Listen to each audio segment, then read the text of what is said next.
নমস্কার, আপনারা দেখছেন ট্রাইব টিভি বাংলা। আপনাদের সঙ্গে আমি শান্তনু।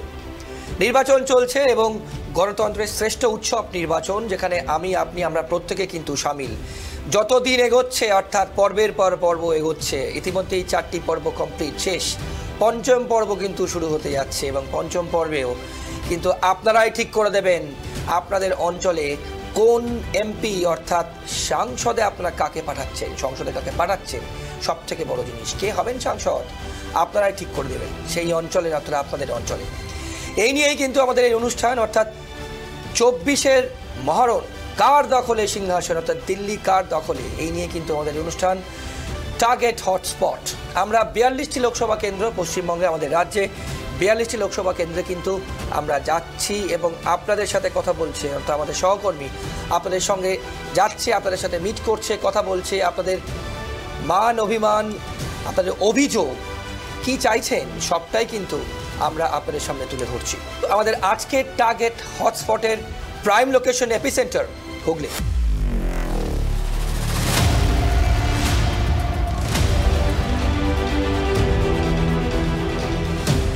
নমস্কার, 24-এর মহারণ কার দখলে সিংহাসনে আপনাদের স্বাগত। আমি রয়েছি রিমিক। আজকে আমরা টার্গেট হটস্পটে চলে এসেছি সপ্তগ্রাম বিধানসভায়, যেটা হুগলি লোকসভা কেন্দ্রের অন্তর্গত। আমরা আজকে যেখানে আমরা দাঁড়িয়ে রয়েছি সেই জায়গাটা কিন্তু একটা সময় রাজ্য তো বটেই, গোটা দেশের গর্ব ছিল, সেটা হচ্ছে ডানলপ কারখানা। কিন্তু এই ডানলপ কারখানা দীর্ঘদিন ধরে বন্ধ। যে ডানলপ কারখানার প্রত্যেকটা ইঁটে কিন্তু অনেক গর্ব, অহংকার এখনও সাক্ষী রয়েছে। কেমন আছে এই ডানলপ কারখানার মানুষরা, যারা কাজ করতেন, যারা শ্রমিক ছিলেন, যারা একসময় গর্বের সঙ্গে বলতেন যারা ডানলপ কারখানায় কাজ করেন। দীর্ঘদিন ধরে কারখানা বন্ধ, কেমন আছেন তারা, কিভাবে দিন কাটছে, কিভাবে চলছে সংসার। প্রত্যেকটা ভোট এলেই হুগলিতে বিশেষ করে কিন্তু এই ডানলপ কারখানা অন্যতম ইস্যু হয়ে ওঠে। মুখ্যমন্ত্রী মমতা বন্দ্যোপাধ্যায় থেকে শুরু করে নরেন্দ্র মোদী ছুটে এসছেন এই কারখানার গেটে, এই বিধানসভায় মিটিং করতে, নির্বাচনী সভা করতে। প্রত্যেক ভোটেই কিন্তু অন্যতম বড় ইস্যু থাকে এই ডানলপ কারখানা।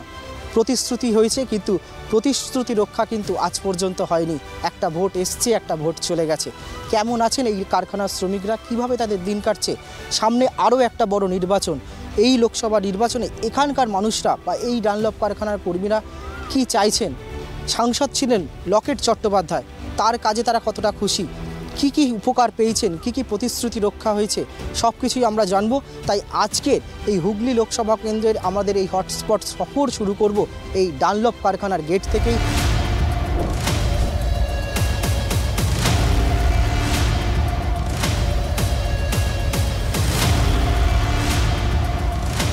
হুগলি লোকসভাতে এবারও কিন্তু লড়াই হাড্ডাহাড্ডি।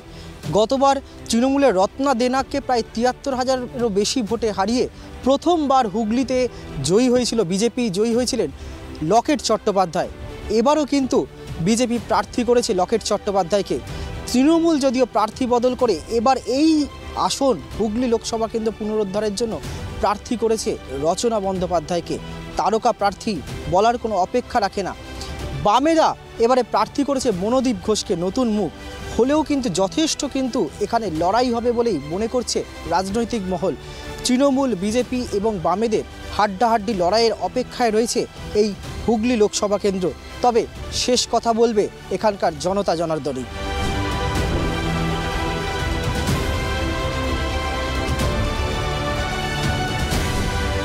হুগলি লোকসভা কেন্দ্র কিন্তু এইবার ভীষণ ভীষণ ভীষণ ইন্টারেস্টিং।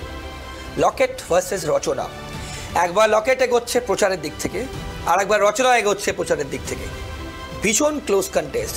একটু যদি আমরা ফ্ল্যাশব্যাকে যাই, 2019-এ যাই, সেখানকার এক্সিস্টিং এমপি অর্থাৎ বর্তমান যিনি সাংসদ লকেট চট্টোপাধ্যায়, তিনি গতবার জিতেছিলেন ৭৩,৩৬২ ভোটে। ৭৩,৩৬২ ভোটে। আগের বার লকেট চট্টোপাধ্যায় পেয়েছিলেন ৬,৭১,৪৪৮টি ভোট, অর্থাৎ 46% অলমোস্ট। তৃণমূল ক্যান্ডিডেট যিনি ছিলেন আগের বার রত্না দেনাগ, তৃণমূল প্রার্থী ছিলেন ডক্টর রত্না দেনাগ, তিনি পেয়েছিলেন ৫,৯৮,০৮৬টি ভোট, অর্থাৎ 41% অ্যাপ্রক্সিমেটলি। সিপিএমের প্রার্থী যিনি ছিলেন প্রদীপ সাহা, গতবার অর্থাৎ 2019-এ জোট হয়নি, কিন্তু তিনি পেয়েছিলেন ১,২১,৫৮৮, যেটা 8.3% মতো, এবং কংগ্রেসের যিনি প্রার্থী ছিলেন প্রতুল চন্দ্র সাহা, তিনি পেয়েছিলেন 25,374টি ভোট, অর্থাৎ 1.474%।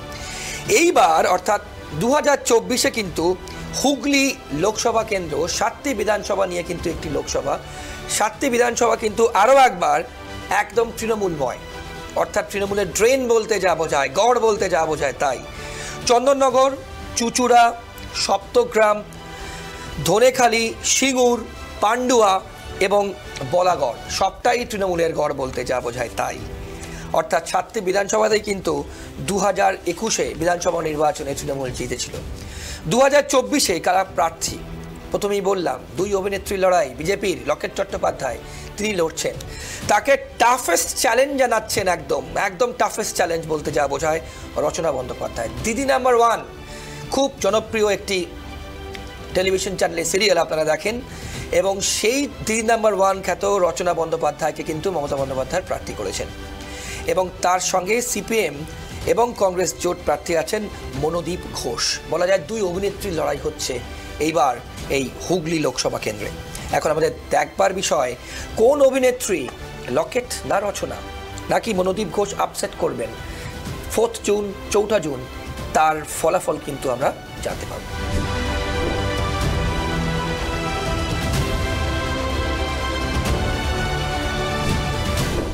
এখন প্রশ্ন হচ্ছে, লকেট চট্টোপাধ্যায় যে জিতেছিলেন 2019 থেকে 2024, এই 5 বছরে সেখানকার মানুষজনদের জন্য কি করেছেন, তার মূল্যায়ন, তার মার্কশিট, তিনি কি পাশ করলেন? 5 বছরে এমপি অর্থাৎ লকেট চট্টোপাধ্যায়কে এলাকায় দেখা গেছে, তার দেওয়া প্রতিশ্রুতি তিনি কি পালন করেছেন? প্রকল্প, কেন্দ্রীয় সরকারের যে সমস্ত প্রকল্প প্রধানমন্ত্রী কেন্দ্রীয় সরকার রাজ্যের জন্য দিচ্ছেন, সেই প্রকল্প কি সেখানকার মানুষজন পেয়েছেন? আমাদের প্রতিনিধি কিন্তু কথা বলেছেন যে গত 5 বছরে কি কি পেয়েছেন তারা এবং তাদের মূল্যায়ন আপনাদের সামনে।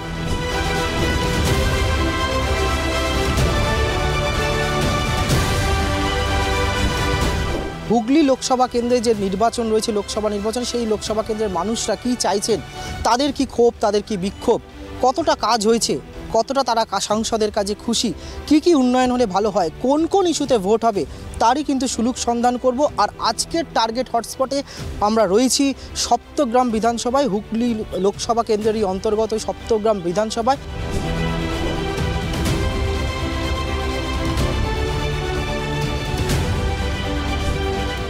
দেখুন, এখন ডানলাপ ইতিহাস হয়ে গেছে, বুঝলেন তো।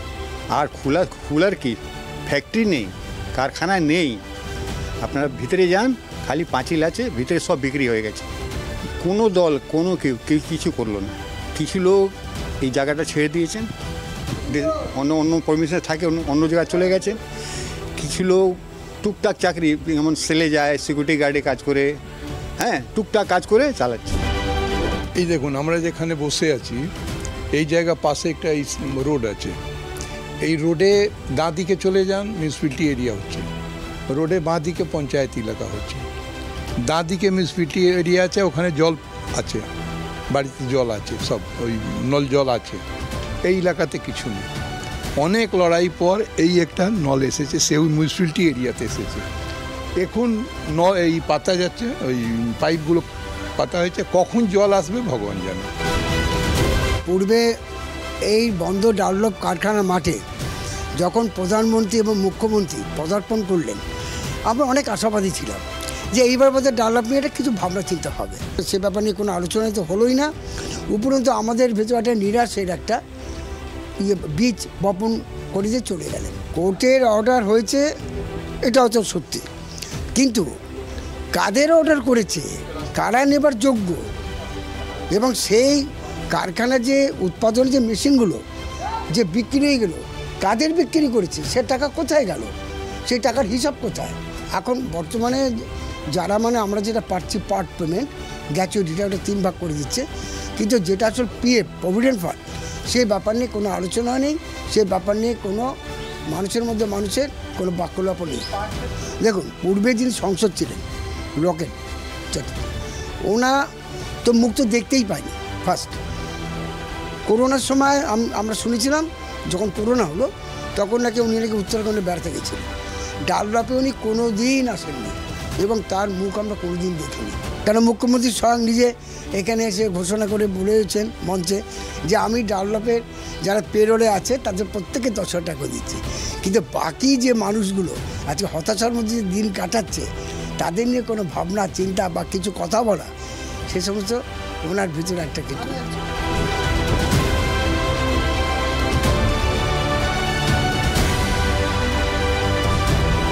এই মুহূর্তে আমরা রয়েছি হুগলি লোকসভা কেন্দ্রের পান্ডুয়া বিধানসভা এবং এখানকার মানুষ আগামী 20শে মে যে নির্বাচন রয়েছে লোকসভা নির্বাচন, সেই নির্বাচন নিয়ে কি বলছেন এখানকার মানুষ, তারা কতটা খুশি সাংসদের কাজে, কি কাজ হয়েছে কি কাজ হয়নি, কতটা ক্ষোভ তাদের রয়েছে, কি অভিমান রয়েছে, কি উন্নয়ন চাইছেন, কি হলে ভালো হয়, তারই কিন্তু খোঁজ নেব আমরা।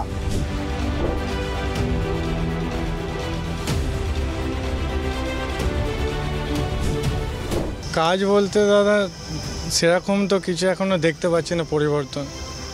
ওই টুকটাক যা ছোটোখাটো কাজ এগুলো সব হচ্ছে পঞ্চায়েতের আন্ডারে যেগুলো আছে। সাংসদের কাছে খুশি বলতে খুশি আছি, কিন্তু তবুও নিজের প্রয়োজনগুলো নিজের দরকারের সময় কাউকে আর পাশে পাচ্ছি না। আমাদের মমতা দিদি যেসব এখনকার কন্যাশ্রী যুবশ্রী এইসব বার করেছে, এইসবগুলো আর হচ্ছে, আর এমনি বড় কিছু তো আমি দেখছি না। যারা গরিব অসহায় যারা আছে তাদেরকে যদি একটু সাহায্য করা হয়, প্লাস যাদের ঘর বাড়ি নেই তাদেরকে একটু যদি দেখা হয় তাহলে খুবই ভালো হয়। আর রাস্তাঘাটের একটু পরিস্থিতি ভালো করলে খুবই ভালো হয়। লকেট চ্যাটার্জির তো এখনও কোনো কিছু আমি সেরকম শুনিনি বা আমার তো চোখে পড়েনি। আমাদের এমপি যথেষ্ট কাজ করে গেছে, কিন্তু যে সমস্ত টাকা পয়সা পঞ্চায়েতের কাজের জন্য এসছে সেসব পয়সাগুলো ঠিকঠাক কাজে লাগানো হয়নি। এখনও পর্যন্ত গেলে দেখতে পাবেন কল আছে, জল নেই। জলের এখানে প্রচণ্ড সমস্যা। 3,000 টাকা করে প্রত্যেক বাড়ি থেকে নেওয়া হয়েছে। দুনিয়ার মানুষের কাছ থেকে টাকা পয়সা তোলা হলো, দিয়ে জল আর এসে পৌঁছাচ্ছে না। রেলগেটের নিচ দিয়ে যাতায়াতের জন্য যে জলের সমস্যাটা রয়েছে সেগুলো হলে ভালো হয়। হুগলিতে আবার লকেট চ্যাটার্জি জিতবে, এখানে রচনা ব্যানার্জি জিততে পারবে না। গত 5 বছরে তার মুখ দেখতে পাইনি, আর এই ইদানিং ভোট এসে গেছে বলে উনি কোথায় কে মরেছে, কোথায় কে ইয়ে করেছে, সেই ধর্না দেওয়া থেকে আরম্ভ করে থানায় ঘেরা এইসব করে বেড়াচ্ছে। আসল কাজে কাজ কিছু পায়নি তার। একটা ছেলে জন্ম হওয়ার পর থেকে, মা গর্ভবতী হওয়ার পর থেকে তাকে হসপিটালে নিয়ে যাওয়া, তার চিকিৎসা, তার ভরণ পোষণের টাকা পয়সা দেওয়া থেকে শুরু হলো। একটা ছেলে স্কুলে যাচ্ছে, তার জামা জুতো বই থেকে শুরু করে, এবার মেয়েটা যখন বড়ো হলো কন্যাশ্রী টাকা, তার বিয়ের সময় রূপশ্রীর টাকা, তারপর লক্ষ্মী ভাণ্ডার, তারপর 60 বছর হলে তার বয়স্ক ভাতা, কৃষক বন্ধু, একবারে 100% পাই। দিদি আমাদের 80% কাজ করে ফেলেছে, 20% কাজ এখনও বাকি আছে। যে কাজগুলো বাকি আছে আবার জিতবেন উনি। এই আমাদের এলাকায় পানীয় জলের খুবই সমস্যা, মানে যেটা জল জীবন মিশন বলা হচ্ছে, সেটা আমাদের এই পান্ডুয়া এলাকার মধ্যে আমাদের বেলুনধামাসি অঞ্চলে রোসনাগাম, জগন্নাথপাড়া, বেচপাড়া এই জল এখনও পানীয় জলের কোনো সুরাহা পায়নি। মানুষ এখন নলকূপ জলেই টিপে জল পান করেন। দুর্নীতি, চোর, এসব নিয়ে, আর সন্দেশখালির ঘটনা নিয়ে মহিলাদের উপর যা নির্যাতন করেছে উনি ওই তৃণমূলের চোর দলগুলো, তার জন্যই ভোট হবে। তাদের মানুষ, ওদের দেখে মানুষ রায় দেবে। আমাদের এইদিকে কিছুই হয়নি, বাথরুমও হয়নি, কলও হয়নি, কিছুই না। আমাদের 5 পাড়া এলাকা, এদিকে কিছুই হয়। তাহলে কয় সবাইকে তো বাড়ি দিচ্ছে, আমাদের এখানে কয় ঘর হচ্ছে, কয় বছর ঘর হবে, কয় বাড়ি হচ্ছে, কয়।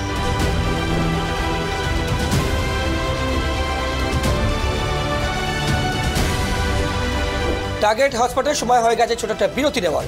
বিরতির পর পরবর্তী অংশ, কোথাও যাবেন না, সঙ্গে থাকুন।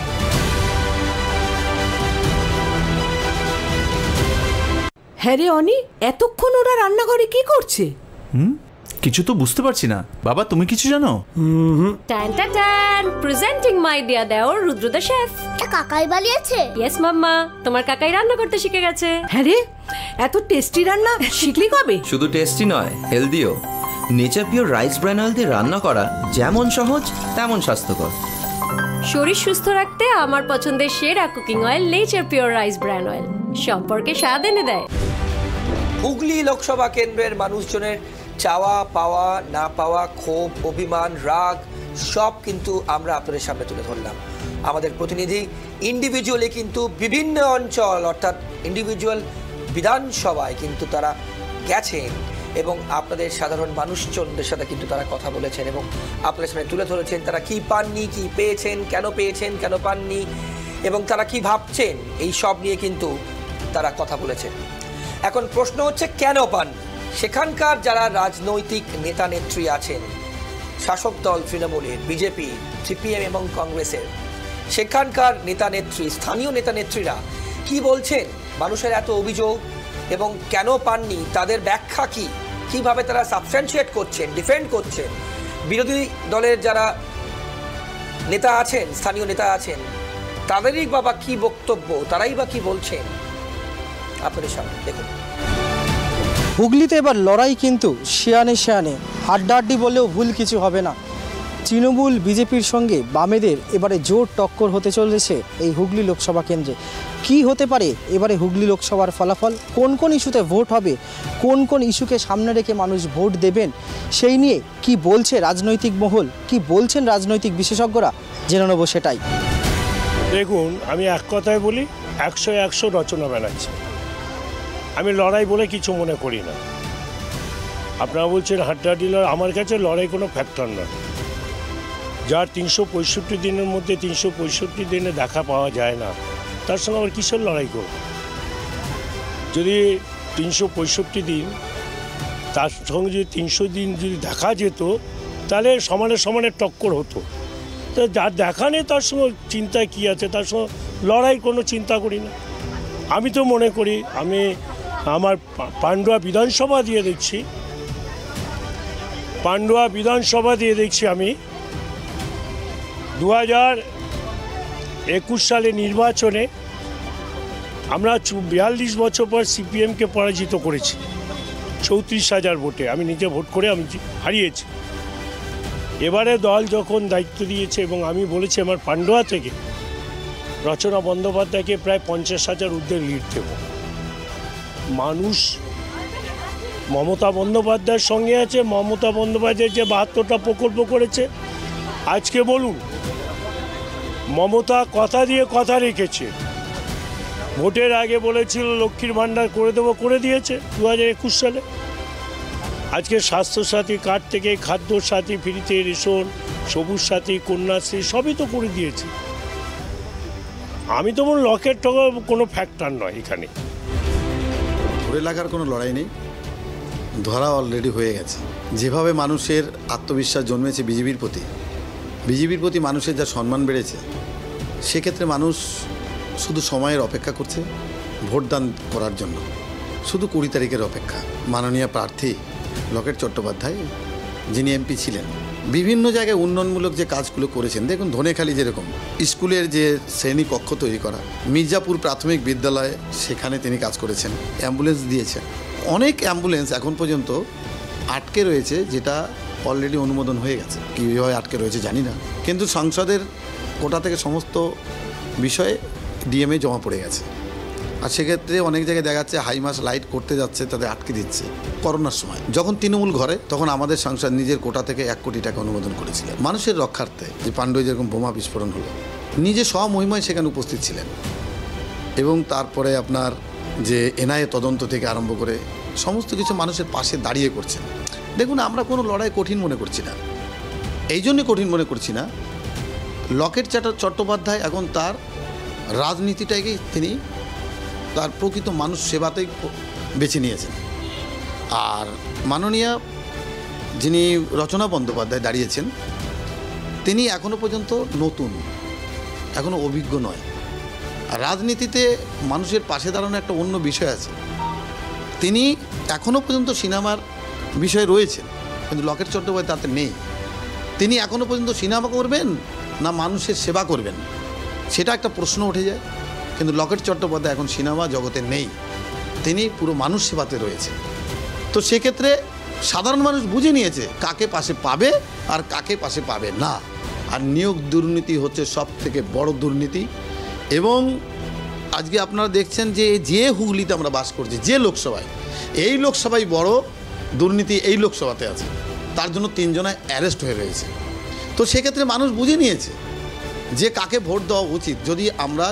যদি ওরা মানুষ বুঝছে, যদি আজকে তৃণমূলকে যদি ভোট দিই, তাহলে এই সাধারণ অবস্থায় আজকে এই অবস্থা, লোকসভায় ওরা দিতে নেই, তারপরে এত চুরি, আর যদি লোকসভায় এসে যায় তাহলে কি হবে? পুরো পুকুর চুরি হয়ে যাবে, পুকুরের মাছ নয় পুকুর সহ চুরি হয়ে যাবে। তার জন্য মানুষ বিজেপিকে বেছে নেবে। আশাবাদী মানে আমরা তো 100%ই আশাবাদী।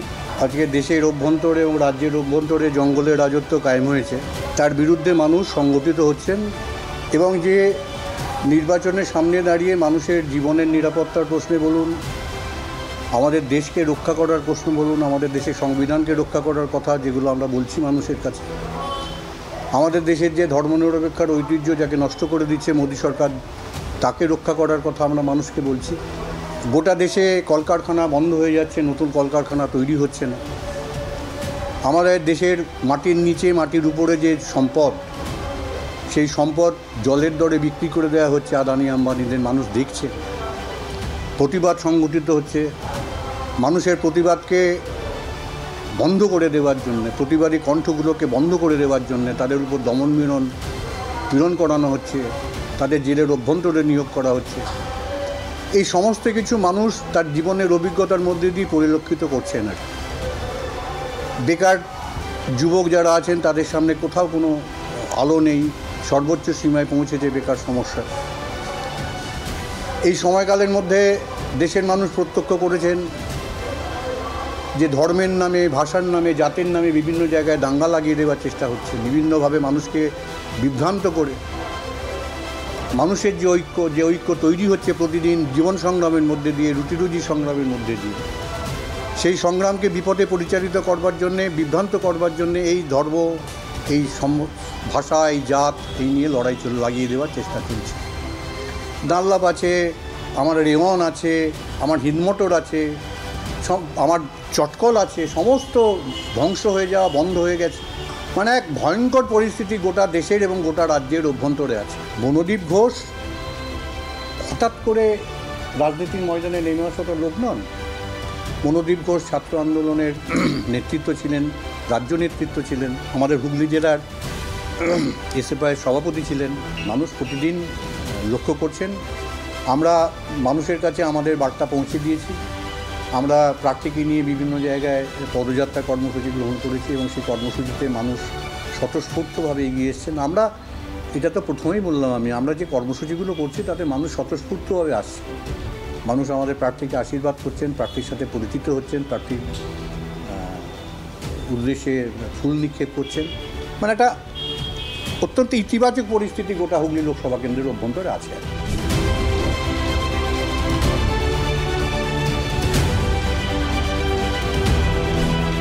চুচুড়া থেকে পান্ডুয়া, পান্ডুয়া থেকে সপ্তগ্রাম, হুগলি লোকসভা কেন্দ্রে এবারে মানুষ কি চাইছে নির্বাচনে, তারই সুযোগ সন্ধান করলাম আমরা। উঠেরও অনেক অভিযোগ, অনেক পাওয়ার কথা, অনেক না পাওয়ার কথা। কতটা কাজে খুশি হয়েছেন সাংসদের সেটাও যেমন জানালেন, তাদের কি ক্ষোভ রয়েছে, কি হলে ভালো হয়, কোন কাজগুলো হয়নি, কোন উন্নয়নগুলো দরকার সে কথাও জানালেন। উঠে এলো ডানলভ কারখানার কথা, যেখানকার মানুষ আজও কীভাবে রয়েছেন, তারা কি চাইছেন সামনের লোকসভা নির্বাচনে। আবারও কি হুগলিতে ফুটবে পদ্ম ফুল, নাকি ফুটবে জোড়া ফুল, নাকি বামেরা আবারও তাদের এই শক্ত গড় পুনরুদ্ধার করবে, তার জন্য তো শেষ কথা বলবে জনতা জনার্দনে। আর তার জন্য অপেক্ষা করতে হবে 4 জুন অবধি। ক্যামেরায় সূর্যশঙ্কর অধিকারীর সঙ্গে রিমিক মাঝি, ট্রাইব টিভি, হুগলি। টার্গেট হটস্পটের সময় হয়ে গেছে ছোট একটা বিরতি নেওয়ার। বিরতির পর পরবর্তী অংশ, কোথাও যাবেন না, সঙ্গে থাকুন।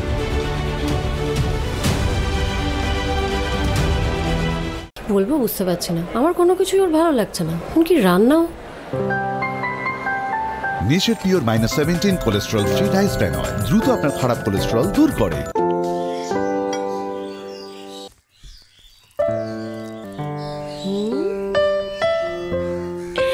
কেমন লাগলো বাবা? শরীর সুস্থ রাখার জন্য আমার পছন্দের সেরা cooking oil nature pure rice bran oil সম্পর্কে স্বাদ এনে দেয়। উকি মারেন কেন কর্তা? বলে বড় মাছের স্বাস্থ্য দেখে শরীর খারাপ লাগে বুঝি? আরে মাছেরা বলছে এবার থেকে আপনার মাছেদেরও দিন কল্যাণীস প্রিমিয়াম ফ্লোটিং ফিশ ফিড। ঘরের লক্ষ্মী আজই ঘরে আনো কল্যাণীস প্রিমিয়াম ফ্লোটিং ফিশ ফিড, ভাসমান খাদ্য। এইবার হুগলিতে কিন্তু একদম সামনাসামনি লড়াই, আমরা কিন্তু আগেই আপনাদেরকে জানিয়েছি সেটা। সেখানে কিন্তু লকেট চট্টোপাধ্যায়, রচনা বন্দ্যোপাধ্যায় এবং মনোদীপ ঘোষ, বিশেষ করে লকেট এবং রচনার লড়াই কিন্তু সবাই বাংলার মানুষ, সারা দেশের মানুষ হয়তো তাকিয়ে আছেন। দুই অভিনেত্রীর লড়াই কতটা হাড্ডাহাড্ডি এবং জমজমাট হতে পারে। রাজনৈতিক প্রেক্ষাপট কি বলছে, সেখানকার রাজনৈতিক বিশ্লেষক আমাদের যিনি আছেন তিনি বিশ্লেষণ করে কি বলছেন আপনাদের সামনে।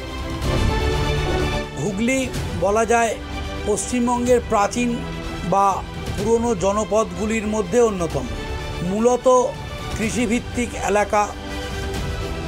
কিন্তু হুগলি সিঙ্গুরে টাটার কারখানাকে কেন্দ্র করে সারা দেশে সে সুপরিচিত। তাই কৃষিক্ষেত্র থেকে শিল্পক্ষেত্রে উত্তরণ, একে নিয়ে বিতর্ক, সেই বিতর্ককে নিয়ে এক বিরাট রাজনৈতিক পালাবদল পশ্চিমবঙ্গে হয়েছে। এখানকার জনমানুষ মূলত 3 ফসলি জমির আবাদি করে খাওয়া মানুষ। তেমনভাবে একবিংশ শতাব্দীতে উঠে আসা নবপ্রজন্ম যারা শুধু কৃষিক্ষেত্রের মধ্যেই নিজেদেরকে আটকে রাখতে চান না, তাদের কাছে হুগলি শুধু আজ কৃষিক্ষেত্রের প্রত্যাশা পূরণের জায়গা নয়, শিল্পোন্নয়ন শিল্পায়নের প্রত্যাশা পূরণের জায়গা। কৃষিক্ষেত্রের সুযোগ সুবিধা, দুর্যোগপূর্ণ বাতাবরণে কৃষকদের বিভিন্ন দাবি দাওয়া পূরণে, পঞ্চায়েতের মাধ্যমে গ্রামোন্নয়নের বিভিন্ন প্রশ্নে তাদের মতামত জাহির করবার জায়গা ছিল। মনে রাখতে হবে সেই অবস্থান বদলে গেছে। সিঙ্গুরে টাটা কারখানা এখানে হয়নি, তার পক্ষে বিপক্ষে অনেক কিছু চাপানুতর আমরা শুনেছি। 57% মতো মহিলা ভোট, যা তৃণমূল কংগ্রেসের ভাগ্য নিয়ন্ত্রণের অন্যতম দ্যোতক।